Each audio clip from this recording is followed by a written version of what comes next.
Alam niyo, kung mayroon kayong malubhang karamdaman, ano ang inyong magiging hangarin? Kung kayo ay mayroong cancer na matindi, anong unang nating hangarin? Gumaling, maligtas sa tiyak na karamdaman. Kagalingan ang hangad natin, di ba? Pero kung hindi mo iniisip na ang karamdaman mo ay hindi delikado o hindi ka mulat sa iyong karamdaman, tiyak, hindi mo hangaring gumaling. At mananatili ka sa banig ng karamdaman. Mananatili ka naman. Now, may kasabihan, bawal magkasakit. Bakit daw bawal? Yan ang unang-una, magastos. Ano? Pero ang totoo nun, ang hirap pong magkasakit. Wala kang magagawa. Nagiging inutil tayo, hindi natin magawa yung normal na buhay. At hindi lang yun, napakahirap po ang may karamdaman. Hindi mo alam kung saan ka kikiling, anong gagawin mo, panay-isip ka lamang, pero wala kang nagagawa. At higit sa lahat, yung kinatatakutan ng marami, buong pamilya alog dahil sa gastos. Mahirap talaga. So, kung ikaw ay gumaling sa iyong karamdaman, ano kaya ang iyong magiging pakiramdam?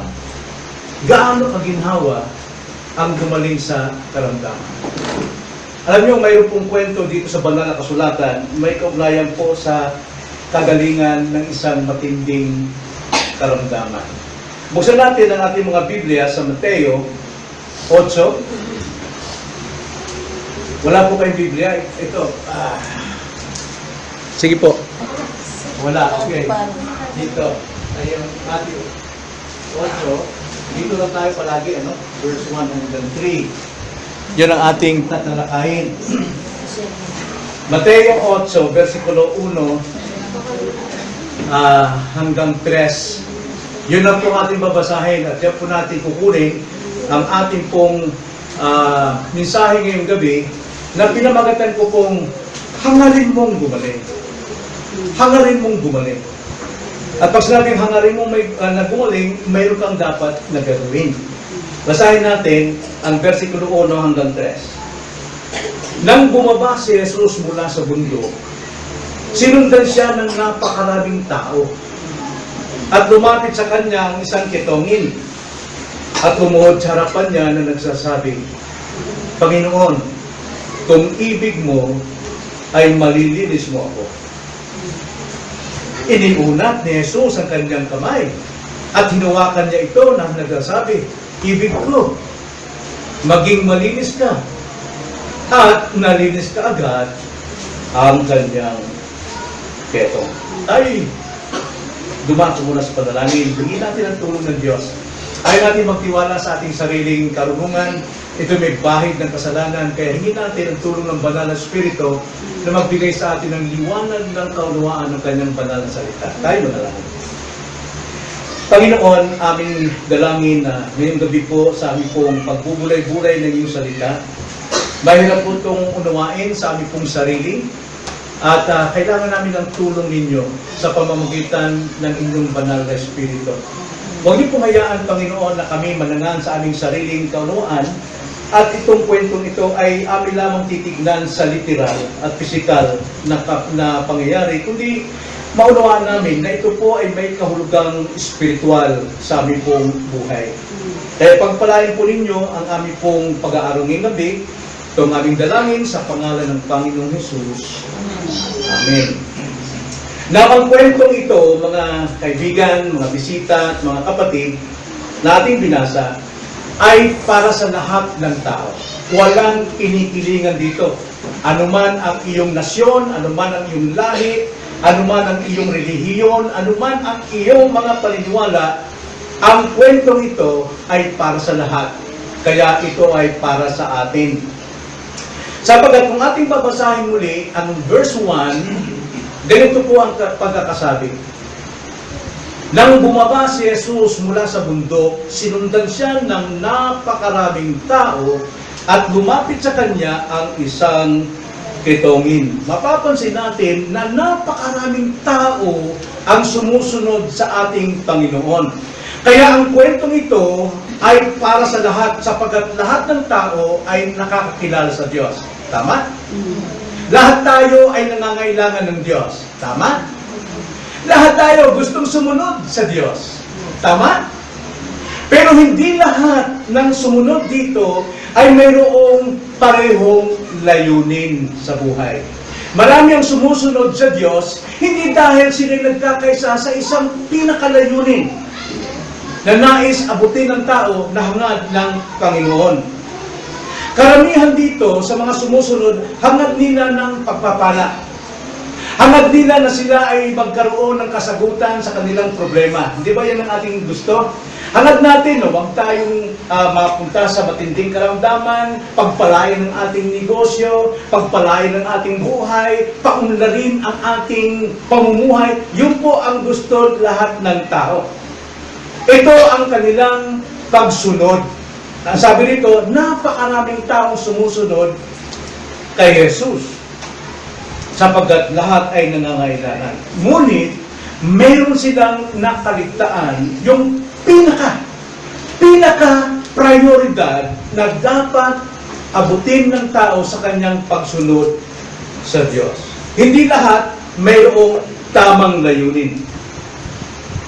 Kundi ang makikita natin itong kinalulugdan ng Diyos ay yung hangarin ng isang kitongin. Ano po ang makikita natin ditong hangarin ng kitongin? Ang sabi niya sa verse 2, at lumapit sa kanyang isang kitongin at lumuhod sa harapan niya na nagsasabi, Panginoon, kung ibig mo ay malilinis mo ako. Ito ang hangarin ng kitongin, ang kanyang layunin ay kagalingan. Kagalingan. Lahat naman tayo gusto ng kagalingan, no?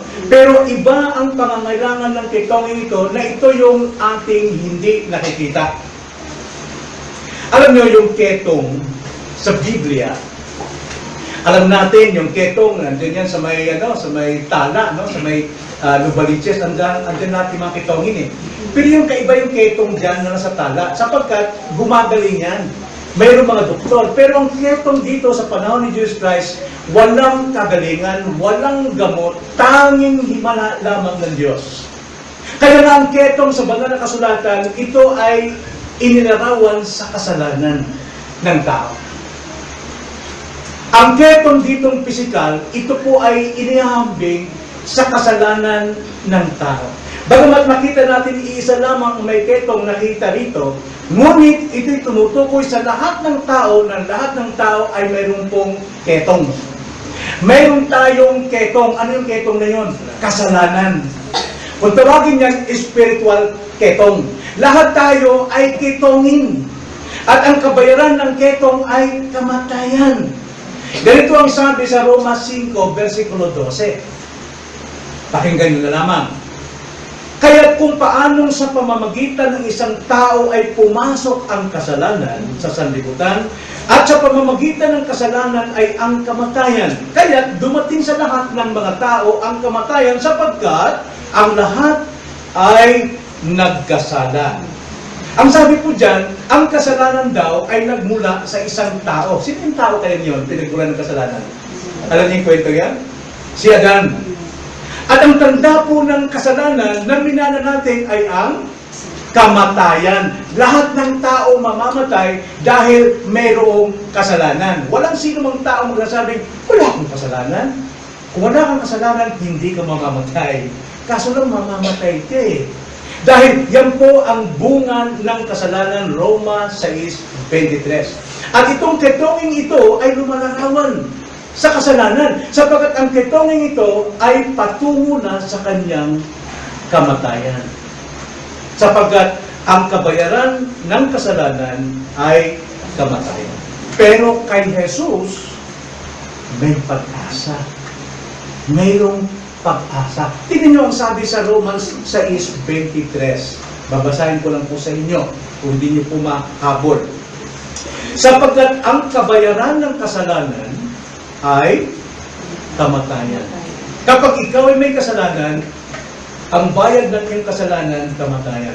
Kapag ikaw ay may ketong, ang bayad ng ketong ay kamatayan. Yan po ang larawan ng ketong sa Biblia sa ating panahon. Ngunit, ang sabi dyan, ang kaloob ng Diyos na walang bayad ay buhay na walang hanggan kay Kristo Jesus na Panginoon natin. Mayroon pong kaloob ang Diyos na buhay na walang hanggan. Nasaan yun? Na kay Kristo lamang. Wala sa ating samahan, wala sa lugar na ito, wala sa anumang relihiyon, kundi na kay Kristo. Lahat ng tao may relihiyon, pero sa atin ng Biblia, na kay Kristo lamang ang buhay na walang hanggan. Ibig sabihin, nasa Kanya lamang ang totoong kagalingan ng ating ketong na spiritual. Ano nga yung ketong spiritual? Kasalanan. Okay. Walang makapagpapagaling yan maliban ang Panginoong Hesus lamang. Now, kaya ang title po natin ngayon, hangarin mo gumaling. Magkakaroon ka lamang ng hangarin kung kilalanin mong ikaw ay makasalanan. Pero kung wala kang kasalanan, ay mananatili ka talaga sa banig ng karamdaman. Now, papaano ko mapapagaling ang ketong natin o ang ating kasalanan? May dalawang panawagan po dito sa ating teksto na binasa. Unang panawagan ay ito po, sa verse 2. At lumapit sa kanya ang isang ketongin. Ano daw ang ginawa ng marami? Sa verse 1, sumusunod kay Jesus. Kaya pa yung sumusunod kaysa lumapit. Sa dami ng tao, hindi mabilang na taong sumusunod kay Jesus, pero pinakita rito, mayroong isang lumapit. Kakaiba po yun. Kakaiba ang lumapit, sapagkat ito ay sadyaan. Now, paano tayo makalalapit sa Panginoon na hindi naman natin siya nakikita ngayon? Okay? Ang paglapit na tinuturo sa atin ng Diyos ay yung paglapit po noong ketongin. Paano siya lumapit? Tignan natin ito sa tatlong bagay. Una, lumapit siya kay Jesus kaiba sa karamihan. Lumapit siya kay Jesus kaiba sa karamihan. Basahin natin muli yung verse 1 at verse 2. Ang sabi rito, sa karamihan din ito. Nang bumaba si Jesus mula sa bundok, sinundan siya ng napakaraming tao. Ngunit, may isang lumapit at ito ay ang ketongin. Kaiba yung kanyang paglapit. Now, ito po ang ating layunin gabi. Na kung ang lahat ng tao ay naniniwala sa Diyos at sumusunod sa Diyos, pare-pareho ang kanilang layunin. Nawa makita mo, ang paglapit mo ay kaiba sa karamihan. Tignan nyo rito, sininggle out ng writer o ng manunulat dito na si Mateo kung papaanong lumapit yung ketong. Ibig sabihin, kumbaga sa camera, yung camera nakafocus sa marami, no? Na sumusunod sa Panginoon. Pero sa pagkakataong ito, lumipat yung camera doon sa isang tao upang bigyan natin ng halaga papaanong lumapit kay Jesus. Dito tayo kukuha ng aral at hindi doon sa marami, kundi doon sa isang taong kakaiba siya sa marami. Lumapit tayo kay Jesus kaiba sa marami. Bakit? Kakaiba kasi ang gawa ng marami. Na maraming tao ngayon, gaya ng aking sabi, sumusunod kay Jesus dahil gusto silang pagpalain. Yan ang gusto ng tao ngayon eh. Bigyan sila ng magandang bahay, bigyan sila ng magandang trabaho, makapag-abroad sila, sila'y kumita ng malaki, maging successful life, pero walang isa na naghahanap ng kagalingan tulad ng ketongin. Sapagat ang alam ng marami, okay lang sila. Nang yung ketongin, kailangan din siya ng mga bagay na yun, pagkain, trabaho, pero prioridad sa kanya yung kanyang layunin, na lumapit kay Jesus dahil mayroon siyang ketong, mayroon siyang kasalanan, at ang kanyang kasalanan ang magdadala sa kanya sa kamatayan sa impyerno. Kaiba po yun, ang paglapit nito. So marami po mga tao yan gusto pagpalain, pero ang kitong lumapit dahil gustong gumaling. Yun ang prioridad niya. Ano yung prioridad niya? Kagalingan. Yung prioridad natin, kaya tayo mayroong relihiyon, kaya tayo mayroong pagsamba sa iba't ibang mga paraan. Yung layunin natin na maligtas ang ating kaluluwa na balot ng sumpa ng kasalanan Ang marami, ginhawa ang gusto, di ba? Pero ito ang totoong paglalarawan. Ano ibig sabihin nito? Yung kitonong ito, sa pagkakaiba sa lahat, mulat siya sa kanyang sarili. Bukas ang kanyang mga mata, ano ito? Nakita ko ang kasalanan ko, may karamdaman ako. Hindi na tinignan ko anong karamdaman ng marami. Hindi sinabing ko anong karamdaman, pero alam ko may karamdaman sila. Pero hindi niya tinignan kung ano yung kasalanan ng iba, kundi tinignan niya kung gaano kabigat ang kanyang kasalanan. At kung gaano kabigat ang kanyang kaparusahan. Nais niyang gumaling.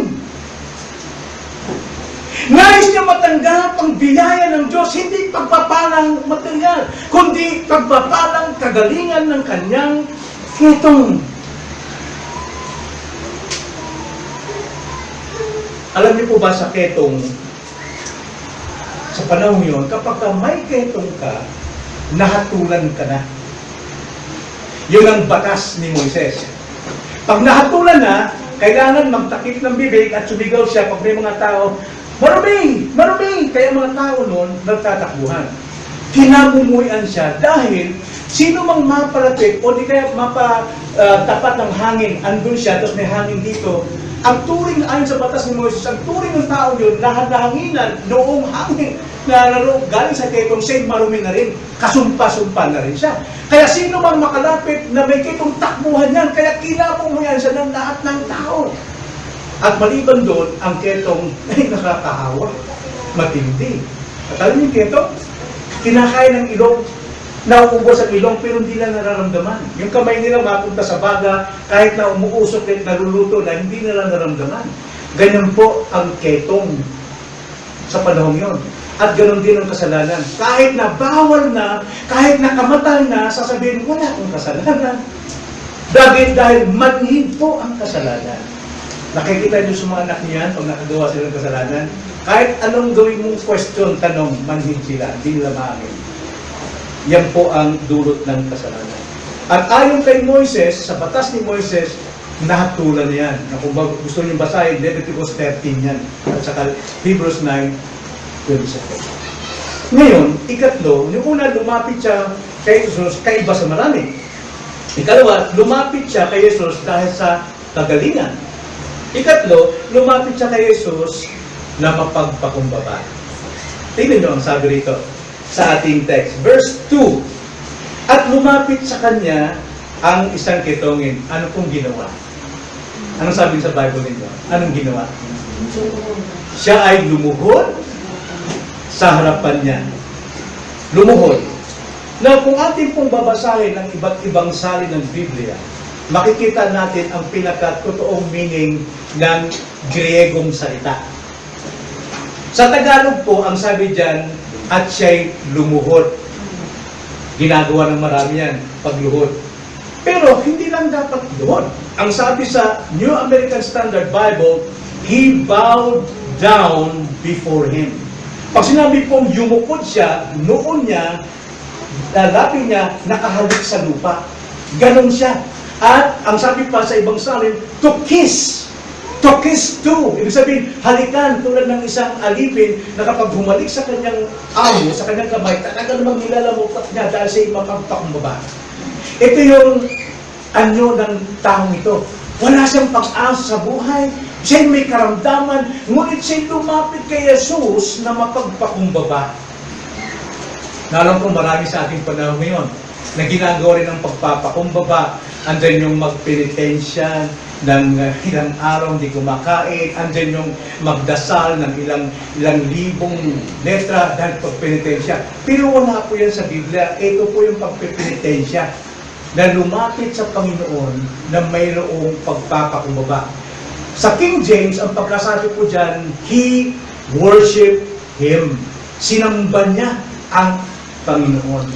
Now, yung pagsamba niya, yung pagluhod niya, yung kanyang pagdapa at pagsamba sa Diyos, hindi ito ritual o relihiyon, kundi ito'y bunga ng kanyang paniniwala na si Jesus lamang ang kanyang pag-asa upang siya ay gumaling sa kanyang kaluluwa.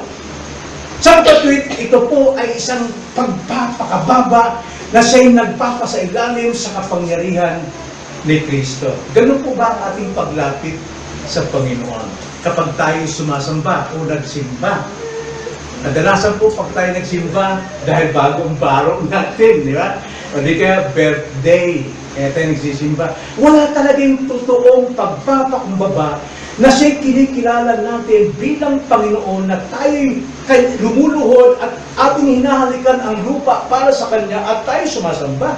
Kaiba yung ginawa ng ketong ito. Bakit po? Dahil mulat siya sa kanyang sarili na siya'y nagtataglay ng karamdamang wala ng kagalingan, kundi kamatayan. Ganito po ang ugali ng tao ito. Now, ikalawang panawagan. Ganyan panawagan, lumapit tayo kay Jesus. So, hindi po lahat ng paglapit ay totoo, no? Hindi lahat. Kundi, paano lumapit yung pitongin, dapat ganoon din ang ating pagkilala kay Jesus at sa ating sarili. Ikalawang panawagan, sumampalataya tayo kay Jesus. Tingnan mo ang sabi sa verse 2 hanggang 3. Ganito ang sabi. At lumapit sa kanyang isang pitongin at lumuhod sa harapan niya na nagsasabi, Panginoon, kung ibig mo ay malilinis mo ako. Hindi yung tulad sa ating panalangin. Anong panalangin natin? Panginoon, linisin mo ako, pagkalingin mo ako. Di ba? Yan ang ating prayer palagi. Panginoon, pagpalagin mo ako. Panginoon, iligtas mo ako sa tiyak na kapamakan ito. Panginoon, bigyan mo ako ng ganito. Pero yung kitongin, ibang klase. Ang hinihiling niya, yung kalooban ng Panginoon. Kung anong dapat mangyari sa Kanya. Ang sabi niya, Panginoon, kung ibig mo, malilinis mo ako. At pagkatapos, sabi sa verse 3, iniunat ni Jesus ang kanyang kamay. Now, pag sabi kong iniunat, mga kapatid, i-illustrate ko lang ito, no? Doon po sa Alabo, noong 1989, meron kaming crusade ni Mama doon sa Alabo 1. At noong pong Pentecostal po kami. So nag-preach po ako. Kagalingan, healing. Ay wala ko sa tinita ko lang doon. Pagkatapos noon, tawagan na kung sino yung gustong magpapanalangin. Pray over para huwag naman. Wala naman, kundi maliban sa mag-ina. Ang mag-inang ito, iniiwasan talaga kahit ng mga Kristyano. Kasi yung buong katawan nila, nagnanaknak, tapos nagsusugat-sugat. Alam mo yung mga bulaklak na maliit na bumumukhang gano'n, na tapos mayroon siyang nana na dumadapo. Lahat sila, Pastor, pray mo po yan. Magtagal yung mag-inang yan eh. Alam mo, hindi ako natakot sa aking damdamin. Hindi ako natakot, kundi natawa talaga. Kaya sabi ko sa mag-inang, naniniwala ba kayo pagagaling kayo ng Panginoon Yesus? Kung kayo ay sasampalataya sa kanyang salita at ina, opo. So, may gagawin sa inyo, sampalatayanan nyo na kayo ang siyang, ang Panginoon gumagawa sa inyo. Opo, alam ang ginawa ko. Yung aking kamay, talagang pinunas ko sa kanilang mukha, tapos tinapon ko yung mga nana, pati sa likod, sa kanilang buong katawan, sa binti, sa hita, mag-ina. Wala na, yun lang, tapos umuwi sila. Pagbalik ko next meeting, lumapit yung mag-ina, hindi ko alam simula, tuyong-tuyo yung kanilang balat na parang nagbabalakubak na tuyo na. Okay? Pero pinandidirihan sila. Yung ketong dito, pinandidirihan. Kaya nga, nung iulat ng Panginoon ang kanyang kamay na pinagbabawal sa batas ng mga Hudyo, yun ay tanda ng kahabagan ng Panginoon na wala siyang tinatanggihan sa lahat ng lumalapit sa kanya. Si Jesus ngayon ay, kumbaga sa batas ni Moises, siya ay isang maruming tao na rin, o Diyos, dahil hinipo niyang kitongin. Pero sa kanyang paghipo, ang sabi ng Panginoon, ibig ko, bumalik ka. Kasi Layo ng Panginoon eh. Yan ang gusto niya. Kapag lumapit tayo na kinikilala na tayo ay makasalanan at wala tayong pag-asa sa buhay na ito at hinayaan, hiningi natin ang kanyang kalooban, Lord, kung luluopin niyo, gagaling ako, talagang gagawin niya. Dahil yun ang kanyang pangako. Pangako niya sa John 6:37, sino mang tao na dinala ng Ama sa kanya, kailanman hindi niya itataboy. Hindi niya itataboy. So, paano tayo sumampalataya? Gaya ng pinakita rito. Sumampalataya tayo tulad ng pagsampalataya ng kitongin. Dahil kung ating pong ina-identify ng ating sarili na we are that kind of person, that we are leprous, kung tayo ay may sakit, tayo ay may ketong din, tayo makasalanan din, at ating inilalagay ating sarili na tayo yung ketong na yon, magagawa natin gawin ito. Pero kung ayaw nating umamin na tayo makasalanan, walang magagawa. So sumampalataya tayo ayon sa panampalataya ng kitongin. Unang-una, paano siya sumampalataya? Dalawa lang. Una, kinilala niya si Jesus na Panginoon. At ikalawa, kinilala niya si Jesus na tagapagligtas. Maganda sigurong unawain, ano yung sabihin ng Panginoon? Marami pong tumatawag, Panginoon, Panginoon ko. Kapag nadulas, Panginoon. Pagka nagagalit, Panginoon ko. Now, ano ba ibig sabihin ng Panginoon? Sa original pong language niyan, sa Hebreo, Jehovah, Yahweh. Hanggang sa noong 1333, binago ito ng mga relihiyon na tinawag na Jehovah. Ang Jehovah mula sa salin na Latin. Alam niyo na kung sino yung nagano ng Latin at ginawa itong Jehovah. Pero ang totoo niyan, ang tamang pronunciation niyan ay Yahweh or Yahweh. Ibig sabihin po, Lord, Panginoon. Ang ibig po sabihin ng Yahweh, Eternal Savior. Walang katapusang tagapagligtas. Na kung ang tao ay walang koneksyon kay Kristo na siya'y niligtas, ay hindi siya dapat tumawag ng Panginoon dahil hindi pa siya nagpapasako sa kaligtasan ni Kristo. Kaya marami pong tumatawag Panginoon. Pero ang taong ito, ang kitonging ito, tinawag niya si Jesus na Panginoon. Ang sabi niya, lumapit sa kanya ang isang kitongin at lumuhod sa harapan niya at nagsabi, Panginoon. Okay? Panginoon, kung ibig mo ay malilinis mo ako. Doon po sa salita ng Panginoon, kung ibig mo, malinis mo ako, nandun po yung dalawa. Ano yun? Tinawag ng Panginoon at tinawag ng tagapagligtas si Jesus. So ito'y tanda at bunga ng kanyang talagang pananampalataya kay Kristo, kay Jesus. Nakilala si Jesus sa panahon yon bilang anak ng karpentero. Pero itong may ketong na ito, ang pagkilala niya kay Jesus ay Panginoon. Panginoon, tagapagligtas, manggagamot, hindi tumatalikod, nangangako. Marami pong mga tumatawag ng Panginoon pero hindi tinatanggap ng Diyos. Alam niyo ba yan? Basahin natin ang Mateo 7, versikulo 21 hanggang 23. Mateo 7, versikulo 21 hanggang 23. Tingnan nyo ang pagkakasabi. Napakalaga po ito dahil lahat tayo tumatawag ng Panginoon, Panginoon.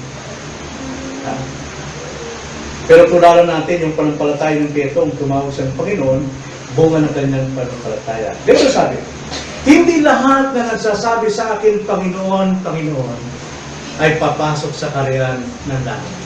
Si Jesus po nagsasalita nito. Si Jesus Christ. Sabi niya, hindi lahat na nagsasabi sa akin, Panginoon, Panginoon, ay papasok sa kaharian ng langit, kundi ang gumaganap ng kalooban ng aking Ama na nasa langit. Hindi raw lahat ng tumatawag ng Panginoon, Panginoon sa Kanya ay papasok sa langit. Napakarami po ang tumatawag. Ayon sa ating kwento, napakarami ang sumusunod kay Jesus. Pero isa, may kakaibang isa. Tumawag siya ng Panginoon. At ang sabi pa rito, sa huling panahon, Yung mga tao itong tumatawag ng Panginoon, tinanggihan ni Jesus.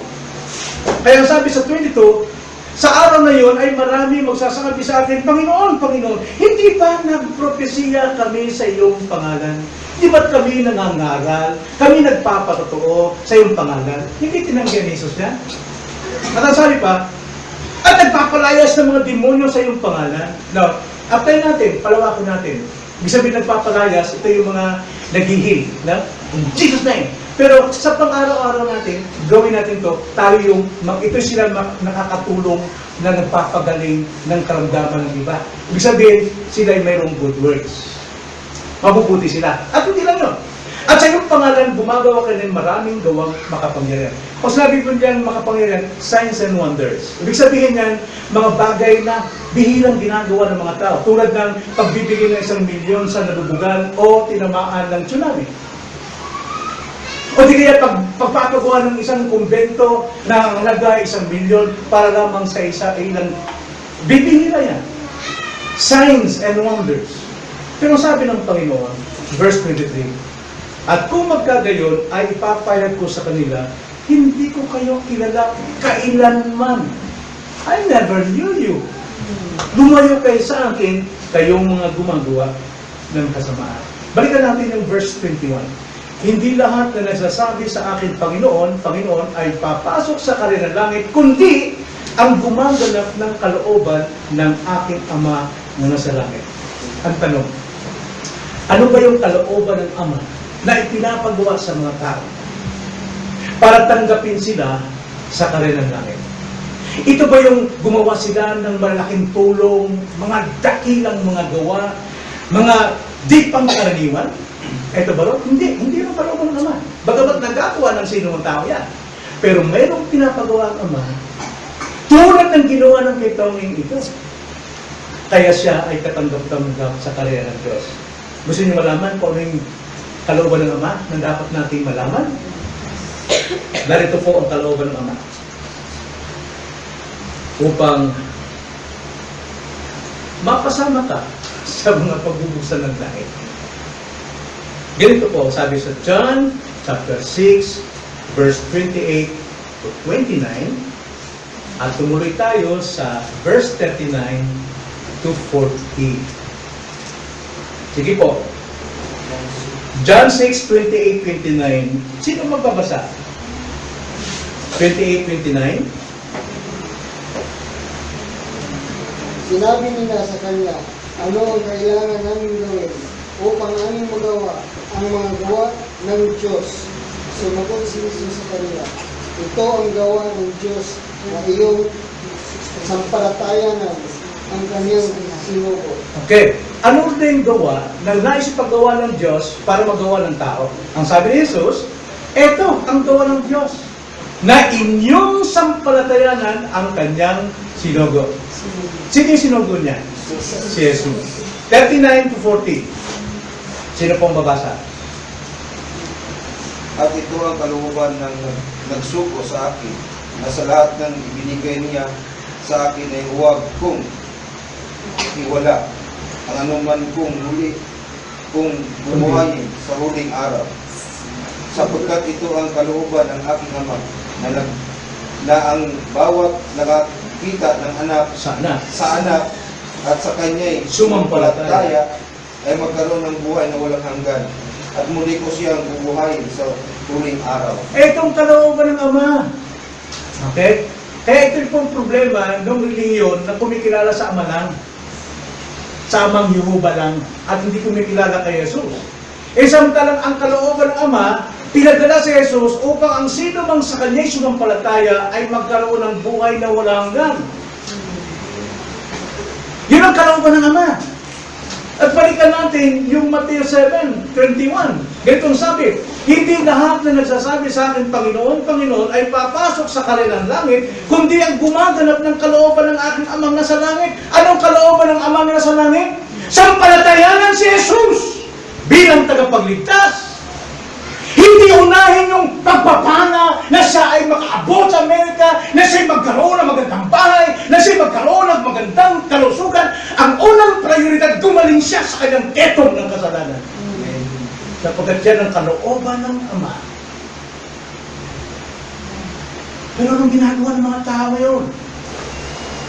Busy sa araw-araw na isa walang lumalapit kay Jesus upang aminin siya ay may ketong. Kaya itong ketongin ito ang siyang larawan na ipinakita sa atin ng Panginoon, na ifinocus ang camera doon upang doon tayo tumingin kung anong ginagawa ng ketongin ito. Siya ay sumampalataya at kinilala niya na si Jesus ay Panginoon. Kaya anong sabi ni Jesus Christ? Chapter 10, verse 27. Pakibasa. John, chapter 10, verse 27, 28.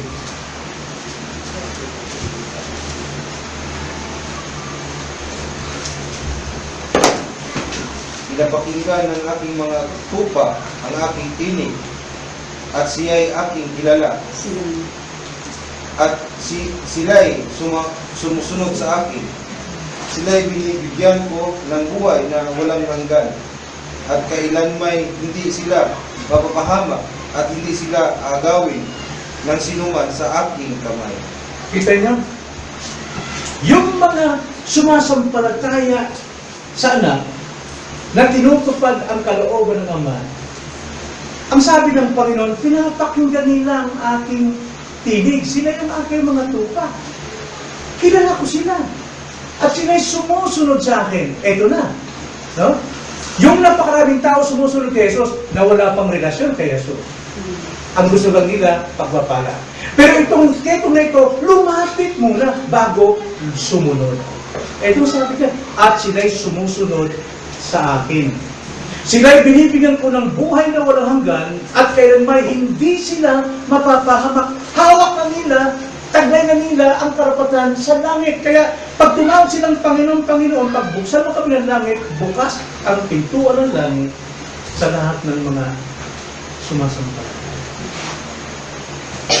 Kaya sabi dito ng ketongin, Panginoon, kung ibig mo, malilinis mo ko. Hindi niya sinabing, Panginoon, masdan mo ang sakripisyo ko, ang dami kong natulungan, ang dami kong nagawa, nagpapalaya sa akong demonyo, nangangaral ka ng salita. Ang sabi ng Panginoon, hindi kita kilala. Kailanman. Dahil hindi mo muna sinunod ang kalooban ng Ama. Yung mga sumunod sa kalooban ng Ama, doon ang aking nakikilala. Sila yung sumusunod sa akin. So, hangad mo bang gumaling sa iyong karamdaman? Yes. Hangarin natin. Hangarin natin. Anong karamdaman yun? Kasalanan. Higit pa sa ketong. Sapagkat ang ketong, mamamatay lang pisikal, samantalang ang kasalanan, mamamatay sa dagat-dagat ng apo. Mas matindi yun. Ano dapat gawin natin para tayo gumaling? Para tayo mapatawad sa ating kasalanan. Una, kilalanin mong ikaw ay may ketong. Ikilalanin mong ikaw ay makasalanan at wala kang kapag-pag-asa. Sa lahat ng iyong pagsisikap, wala kang magagawa. Ang tanging mong pag-asa ay lumapit, lumuhod, sumamba sa ating Panginoon upang ikaw ay kahabagan. Ikalawa, lumapit tayo sa Panginoon sa Kristo. Kilalanin mo siya, siya ang Panginoon. Siya yung tagapagligtas. Siya yung iyong kaligtasan.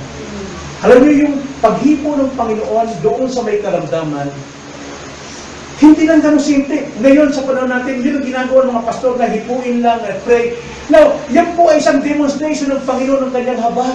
At ang kanyang habag ay pinakita sa krus ng Kalbaryo. Yung paghipong yung simple lang, pero kung itotoong ilarawan ko sa katotohanan, si Jesus, pinagsasampang, pinagsusuntok, pinagbubugbog, nilatigo, pinako sa krus, sinaksak sa tagiliran, namatay sa krus, inilibing. Yun yung matinding paghipo sa mga taong walang kailangang magligtas ng nagsarili. Kailangan si Kristo ang mamatay para sa kanila upang sila'y magkaroon ng buhay na walang hanggan.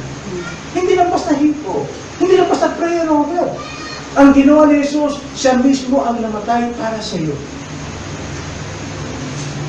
Yun po, kilalanin natin si Jesus. Lumapit tayo sa Kanya bilang ating Panginoon. At pangatlo, kilalanin natin siya na siya lamang ating tagapagligtas. Kung luloobin niya iligtas tayo, Yun ang ating panalangin.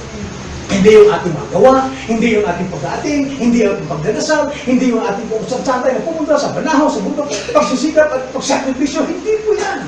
Ang ginawa lamang nitong titongin ito, sabi niya, Panginoon, kung ibig mo, malilinis mo ko. Siya ay nanalangin, Lord, nawang kahabagan mo. At tinanggap niya ang kagalingan na walang ginawa ang tetong. Sapagkat ang kaligtasan ay biyaya. Pag sinabing biyaya, hindi pinagtatrabahoan. Ito'y kusang bigay ng Panginoon sa mga lumalapit sa Kanya na kumikilalang sila'y makasalanan at kailangan ng Panginoon upang siya'y maligtas. Binibigyan sila ng kaligtasan. Tayo na lang. Panginoon, salamat po sa inyong mga salita.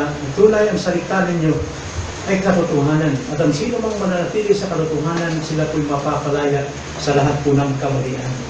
Kung paano ang langit at ang lupa ay mawawala, ngunit ang salita ninyo ay mananatili magpakailanman. Hindi ito magkakabula, Panginoon. Lahat ng sumusunod sa iyo pong salita, sumasampalataya, sila po ay mayroong gantimpala. At yan po ay panampalatayang nagbibigay po ng kaligtasan. Maraming salamat po sa iyong salita ngayong gabi na magamitin ito sa puso ng bawat isa na maging binhi upang sila po'y matamnan ng binhi ng kaligtasan. Maraming dalangin sa pangalan ng Panginoon Yesus. Amen.